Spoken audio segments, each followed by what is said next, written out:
Here's something else that younger people probably will never really understand. There used to be a phone number that existed for exactly one reason, just to tell us what time it was. Seriously, and we actually called it. We didn't call it because we were bored, not because we had nothing better to do. This was just back then how you found out the time. And that was just the beginning. What I mean by that, there was a phone number for the movie theater to get the movie times. There was a phone number for the weather, a phone number for lottery numbers, even a phone number to get somebody else's phone number. And yes, there was a phone line where complete strangers would just call and talk. Now, our phones weren't smarter back then, not even close, but somehow they connected us in ways our smartphones probably never will. I still remember calling the time and temperature line, and you hear that same familiar voice saying, "At the phone, the time will be." And if I already knew what time it was, I still waited for that tone. I don't know why I did, but pretty sure pretty much everybody did back then. And there was one day when everybody seemed to call that number, and you might even get a busy signal.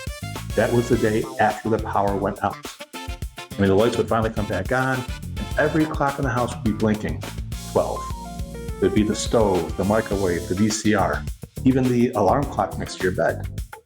But before cell phones updated everything automatically, that recording became the official time. I'd listen really carefully. At the tone, the time will be. And then I'd sprint around the house trying to reset every clock before I forgot the exact minute it was. And somehow, that was normal. But as frustrating as that sounds, that still wasn't the most annoying phone call we used to make. Most annoying phone call was movie theaters to get the movie times. Now, kids today have no idea that if I wanted to know what was playing, I didn't just pull out my phone. I picked up the phone hanging on the kitchen wall.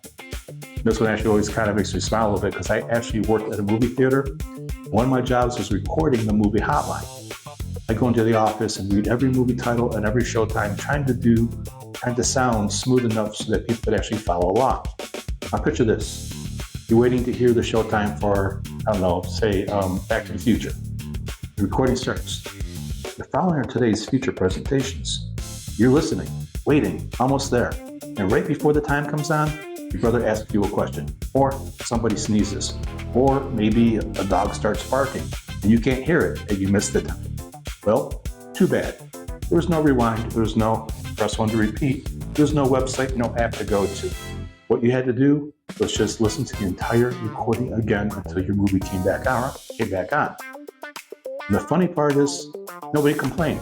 That was just how it worked. Oh, then there was actually calling your friends. You didn't call your friend's phone, you called their entire house. What I mean by that is, you never knew who was going to answer. It was going to be, their dad, or maybe their mom, maybe their sister. So you'd say, "Oh, hi Carol, is Mike there by chance?" And she'd be like, "Sure, hang on." Then she'd yell from somewhere deep in the house, "Mike, Steve's on the phone." All of a sudden you hear a click because another phone got picked up. You'd be here, "Oh, hi Steven." It was Mike's mom. She'd be like, "How are you?" I'd be like, "Oh, I'm good, Mrs. Smith." And she'd be like, "Good.